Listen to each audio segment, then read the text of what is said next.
But now we're on Def Mem Zayin Ovid Beis, and we're talking now about a case at the end of the Mishnah where the Balachotzer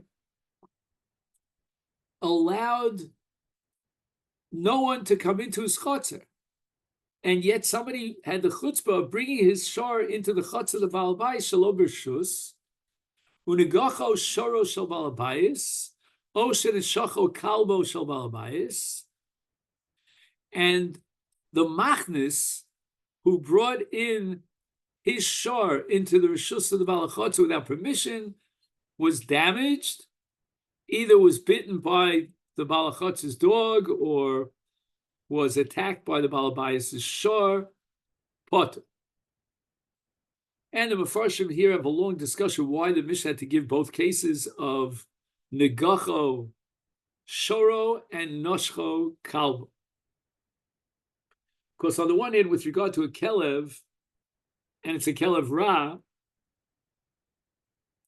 we have a din that you're not allowed to hold on to a kelev ra. So therefore, we should be, perhaps it was a hamir, we should be more machmir and demand payment and compensation from the Baal HaChotzer because of the kelev. On the other hand, the shor is a much more powerful animal, so maybe there we would have a havamina that the Baal HaChotzer should have to pay for the negicha that his shor implement. But in any event, the maskana, the mission is that you put nagach hu shoro shel Baal Bayis. Now the Baal HaShor illegally, without permission, brought his shor into the reshus of the Baal Bayis, and as a result, the shor attacked the ox of the Baal Bayis. Chayav, he has to pay. Nofal. What happens if the machnis brought a shor into the reshus of the Baal HaChotzer and the animal fell leboro, v'hivish es memov, and now the animal contaminated the water in the cistern owned by the Baal HaChotzer, and it's no longer drinkable. Chayav, the Baal HaShor, has to pay the Baal HaChotzer for the damim of the market value of the mine. And all this is because, again, as we said before, he had no right to bring his shor into the chotzer of the Baal Bayis. Aviv obno l'tocha, this is a tragedy story. The Baal Bayis' son or father was inside the bar. Mishalim es hakofen. If the shor fell on top of their heads and they died, or one of the two died, he's got to pay, the Baal HaShor has to pay kofar to the Yorshim of the father, the Yorshim of the ben. And the Gemara is going to have a discussion about exactly what the case was. Im hichnis b'rshus, if the machnis had permission to bring his shor into the chutz of the Baal Bayis, and now the shor of the machnis was damaged, or either because a shor attacked the shor or because a kelev attacked the shor, so it means that this shita, the Tanna Kamma, we'll see that Rebbe dissents, is of the opinion that once you invite someone into your chotzer, you are implicitly or tacitly accepting upon yourself achrayus and kabbalah shmir. Rebbe Omer b'kulon eino chayav ad she'yikabel lishma. The Baal HaChotzer, even though he invited someone into his reshus with a shor, nevertheless he doesn't have to pay for any damages if the shor that of the machnis was injured, because he didn't explicitly accept upon himself achrayus of shmir. In other words, Rebbe rejects the concept of a tacit that Kabbalah's reshus of knisa includes within it kabbalas, achrayus, and shmir. The Gemara says the following: According to the Mishnah, when the kadar brings his kederos into the chutz of the balabais without rishus, and the behema, the balachotz, was injured, chayav hamachnis bin zakeh. So Gemara says, "Time, let's be medayik." The reason why the machnis is chayav in the nizaken of the behema, the balachotz, is mishum delo rishus. He had no right to take his animal into the chutz. Ha rishus. If, on the other hand, the Baal HaChotzer had given him the green light and permission to enter into his chotzer with the kederos, lo machayev Baal HaKederos b'niskei mehem to the Baal HaChotzer. If the animal of the Baal HaChotzer was injured as a result of the Baal HaKederos, let's say he tripped, he broke a leg, and so forth and so on, then the Baal HaKederos is potter, he's exempt from payment, because he had rishus to bring his kederos inside the Baal HaChotzer's chotzer, and now the chotzer is on the defense. He has to protect his animal. The law of Rinon, when do we say that if a person had rishus to bring in his kederos, then even though there was never an explicit kabbalah al atzmo lishmar, the Baal HaChotzer never said explicitly, I'm going to make sure that your kederos are sound and safe. Kebuli kabil Baal HaKederos netirusa debehemto de Baal HaChotzer.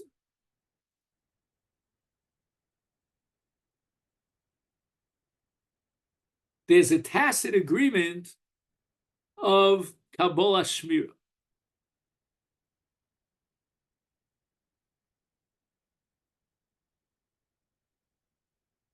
Just 1 second.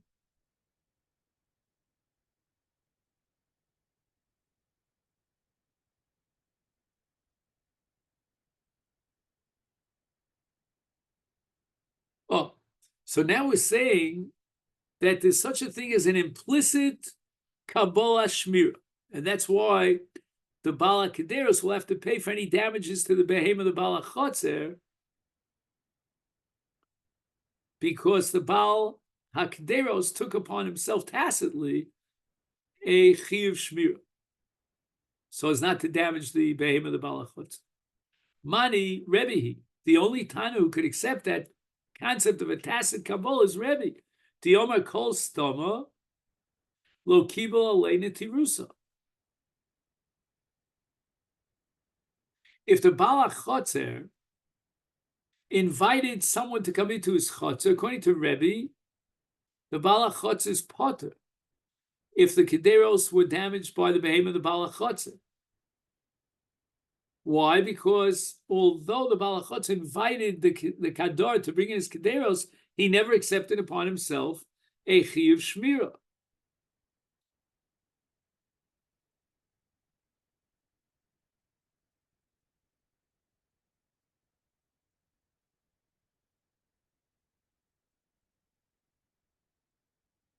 So how do we prove that our Mishnah reflects the shita of Rebbe? Because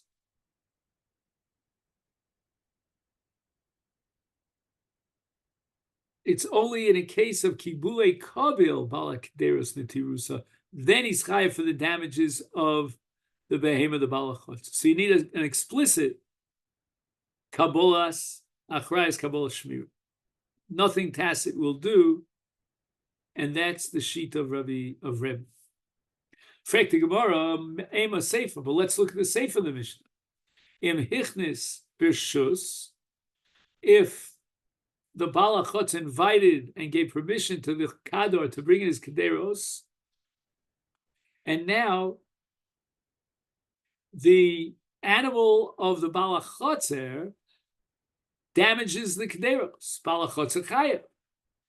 The Baal HaChotzer only invited the Kador to bring in his Kederos. He never accepted upon himself Shmira. Asan l'Rabbana. Now we're accepting the Rabbanan Shita that there's a tacit Kabbalah Shmira. Tiamri, Bistoma, Nami, Kibule, Kabbalah, Lena, Tirusa. So now we have a stira between the Reish and the Sefer. The Reisha would reflect the Shita of Rebbe, and the Seifa, the Shita of the Chachamim. The Su, and furthermore, let's be medagdek from the language of the Seifa of the Mishnah. Rebbe Omer Bekulon, Eino Chayev. Achi Kabbalah Balabais Lishma. So if the Balachotzer invites someone to go in, and as a result, the Baal Habayis, the Balachotzer, damages the Chafotzim of the Machnis, he's potter because he didn't accept explicitly. So it comes out that Reisha, V'Seifa, the beginning of the Mishnah and the end of the Mishnah, Rebbe, Umetziyasa, and the middle part of the Mishnah, that din in the middle, that in Hichnis Rishus is Balachotzer Chayev al Kol Nizke Behemto L'Kderos HaMachnis, that reflects the sheet of the Rabbanon. Omer Rabbi Zera Tavra, Misha Shanazu, Lo Shanazu. Rebbe says, Enochinam. The Mishnah is difficult, but there are two dinim at the beginning and the end that were presented by one Tana, and that reflects the Shita Rebbe. And in the middle part of the Mishnah, that was a different Tana that reflected the Shita of the Chacham. Rav Omar Kula Rabbanani. I don't have to go that far as to split up the Mishnah into parts, each part reflecting a different Shita. The whole Mishnah from beginning to end reflects the Shita of the Rabbanon, which means that the Balachotzer, even if he didn't explicitly accept upon himself Shmira, there's a tacit accepted of Shmira and he's Chai. The Reisha says that Hichnis Birshus Ein Balak Deros Chayav Beniske Behemes Balachotzer. That's something that even the Rabbanan can accept. Why? Because Ubershus Shmiras Kederos of Kibel of Balachotzer Vafil Nishbu Beruah. That when it says in the Reisha of our Mishnah that Hichnis Bershus, the Balakderos, is not responsible for Nizke Behemas Balachotzer, that's something that even the Rabbanan of Rebbe would agree.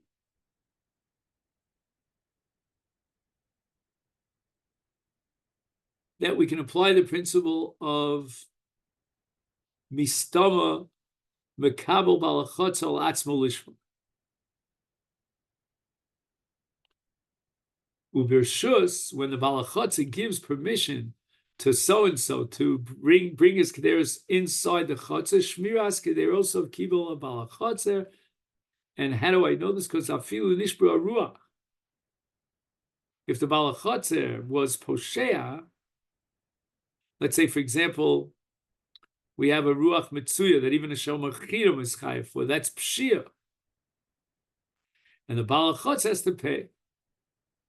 The Balakderos never accepted Shmira on himself, and therefore, when he's Machnis Bershus, he's parted from Nizkei Akderos. The Mishnah says, Hichnis Peros of Lechotzer Balabayis. Im Hus Kubahen Bala Peros Chayav. Amarav Lo Shanu El Shehuchlu Kubahen. What it means is the animal of Balachotzer slipped on the peros. Aval Achla, but if, let's say, the animal of the Balabais overate and therefore got stomach problems, we have to call the gastroenterologist. Potter. My timer, what's the difference between the two? Why Huchla Kubem Yechayev, but Achli Potter? Havila Shalom Tocha. The behemoth should not have eaten those peros in a way that it would be damaged. It would get a bad tummy ache. So basically, the animal brought upon itself the nezek, and therefore the machnis is not considered a mazik. And again, he didn't accept upon himself shmir. Omar of Sheshes. Amina. Kinayim v'shachiv Rav Omalo Hashmaita. Rav must have been in a half state of sleeping when he said this thing. Because to say that the Bala Peros is not chayav when the animal ate too much, that's an untenable position. And the halacha is not like Rav. This Sani we learned in the Brisa. And no saying sama movis lifnei bemis chavero. Person puts poison in front of his friend's animal. The animal ate the poison and died. This is called grava b'nezikin. And Bezin cannot force you to pay for grama. I mean, after all, the poison was placed in front of the animal. And it was the animal who decided to eat the poison. So again, had you not put the poison there, the animal wouldn't have died. So you're chai for grama b'nezikin, and therefore you're chai b'din shamayim. So if you want to be yotzi yachiv b'din shamayim, you got to pay him for the loss, because you were the one who ultimately caused the animal to die by eating those peros. Well, I shouldn't say those peros. That's samamovis. And now Rav Sheshes completes his question on Rav, because it seems to be that Dafka, when he put it in front of the animal of Samamovis, hu de lo avida de achla, he's potter b'dinei adam, because the behemoth should not, generally speaking, eat a Samamovis. It should have a natural sense of, what's the word I'm looking for, of repulsion from the Samamovis. Avol peros, but if you put peros in front of the behemoth, Davidi the ochla behemoth will eat whatever you give it, and therefore, if it eats a lot, overeats and dies, is b'dini adam nami mechayev. You should be chayev b'dini adam. Vamai, and why should it be chayev? Why don't we apply the opposite principle, that the animal shouldn't have eaten the peros? And the Gemara answers, Amri, we can reject this kasha. The huadin afilu peros nami potem b'dinei adam v'chai b'din shamayim. That enochinami, if he puts peros in front of the animal and the animal eats the peros and overeats and dies, then you cannot sue the balabayas for damages. That's called b'dinei adam. It's poter b'dinei adam. V'hakam mashmalon. And why does he give a case of samamovis? Da'afilu samamovis nami d'lo avidi di ochla chai b'dinei shamayim. Even though you might argue that, generally speaking, an animal doesn't eat from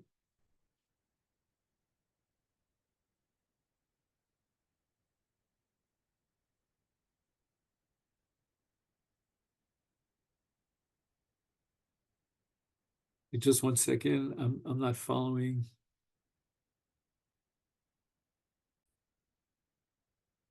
So the Gemara is answering here that if he put peros in front of the animal overate and died, then you would say that let's apply the principle like we did in the case of a samamovis, that the animal should have avoided eating.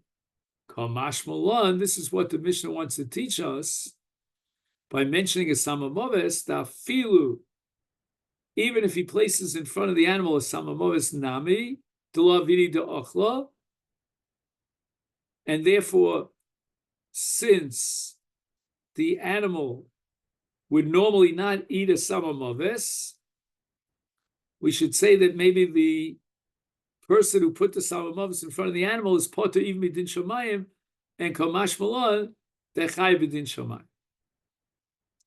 Iboy same, another answer. In truth, if he put a samamovis in front of the animal, and the animal is not used to eating a samamovis, he's poter even b'din shamayim. The samamovis of this price and nami bafrazta, which is a dangerous herb or grass, and a behemoth will normally eat it because the behemoth doesn't differentiate between poison ivy or other kinds of ivy. Tahainu peri, and it has the same status as peros, which means that the animal will normally eat the peros. That's the derech of an animal. And the same thing with regard to hasavan. And nevertheless, the Brisa says that he's potter b'dinei adam because the animal shouldn't have eaten it. And the animal therefore damaged itself. And the same thing applies to peros or uimla. If it ate too much and for overeating it came down with a very bad intestinal problem,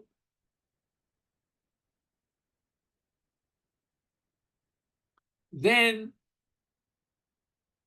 he's potter midine adam, but he's chayav b'din shamayim.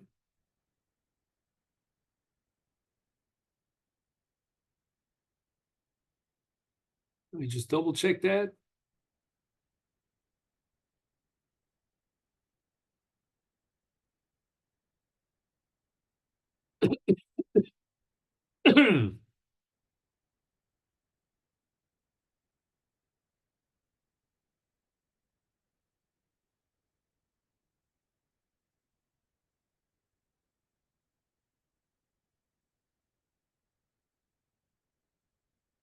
Yeah, if you take a look at the first of the wide lines of Tosus, he says, potter midine adam. So the impression is that he'd be chayav b'din shamayim.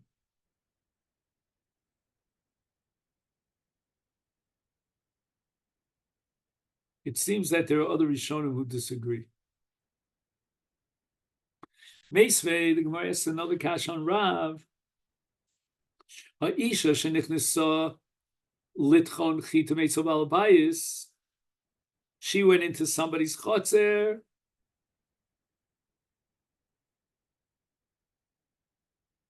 and she started using his mill to grind the wheat.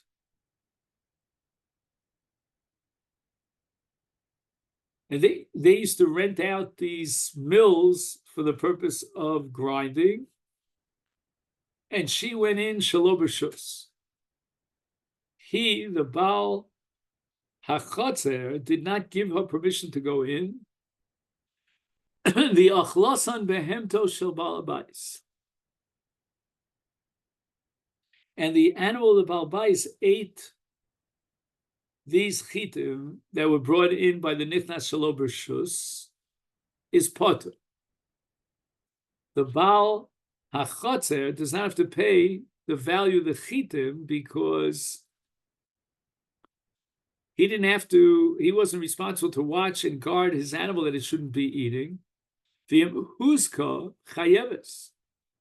if the animal of the Baal HaChotzer was damaged, let's say it overate on chitin, then the Isha has to pay the Dmei Nezek. So you see the word huzka? Huzka means that she overate and died.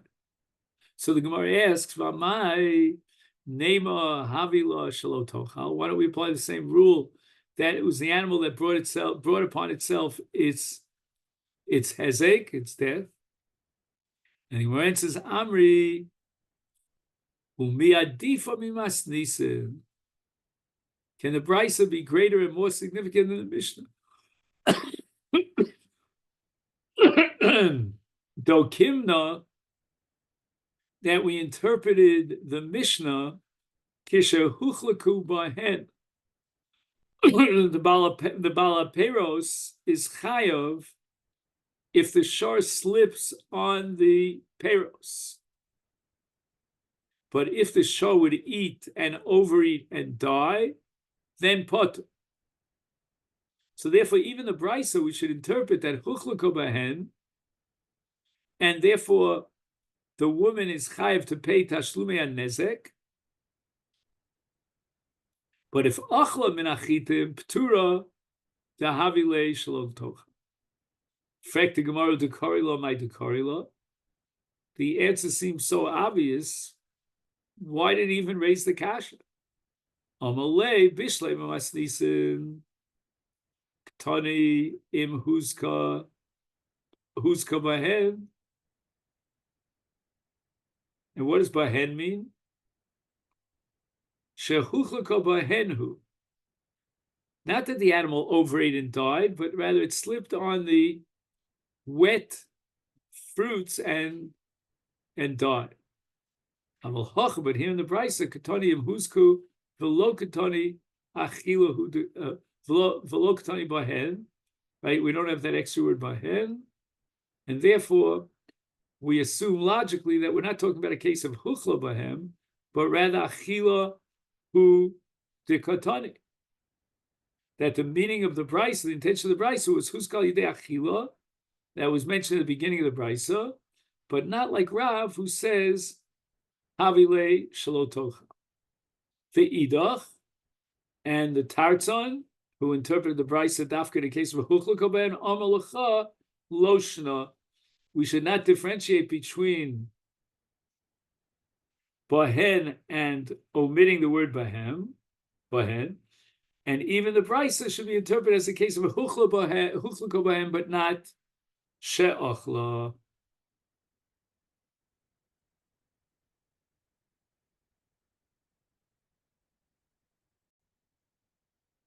Gemara asks another kasha from another brisa on Rav Shita that Havilei Shaloli Achla, and it says Hichnis Shoro Lechotze Balabai Shalo Bershus the Ochal Chita Vehitris Umeis Potter in Hichnis Bershus Balabai is Chaya Vamai Havilei Shalo Yochal.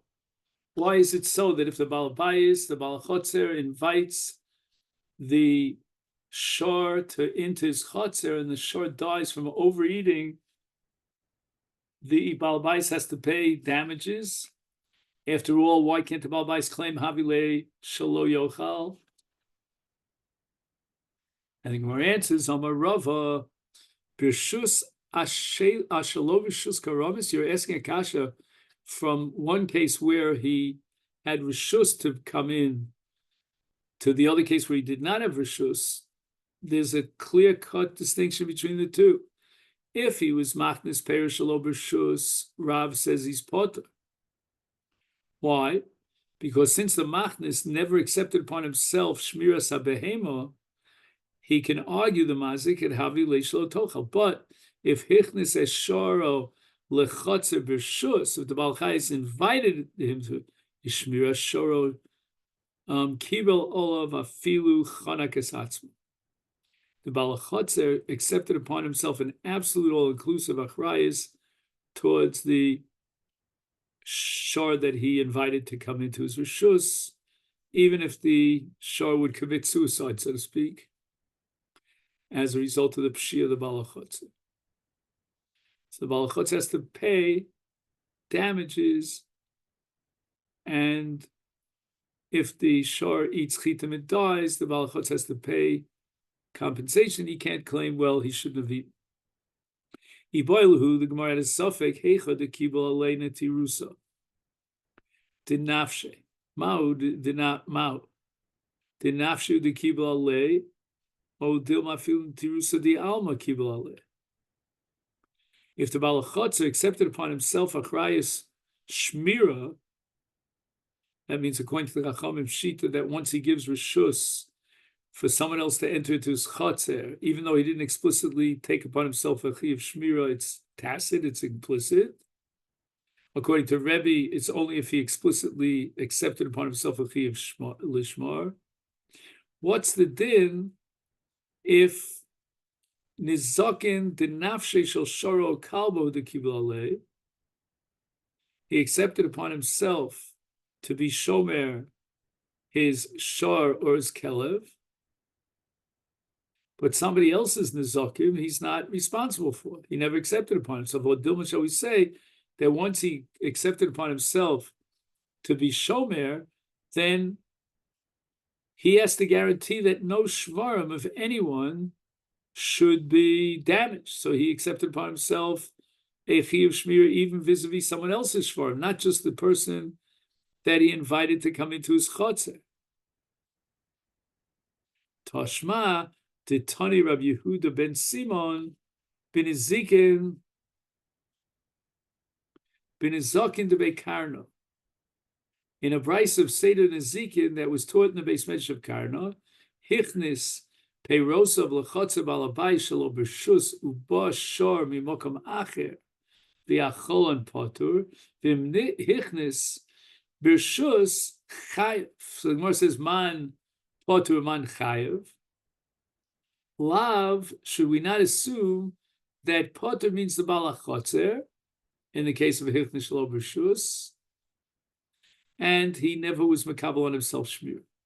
But chayav, when he was machnis b'shus, is the bala chotzer.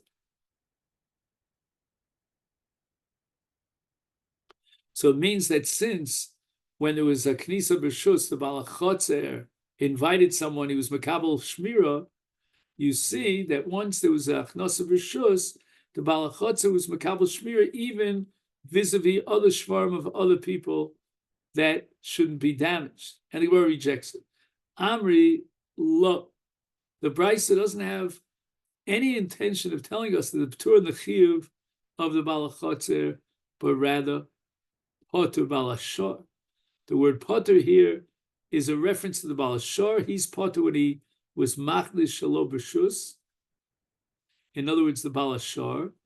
V'chayav, and if he was machnis b'shus, it means the balashor is chayav.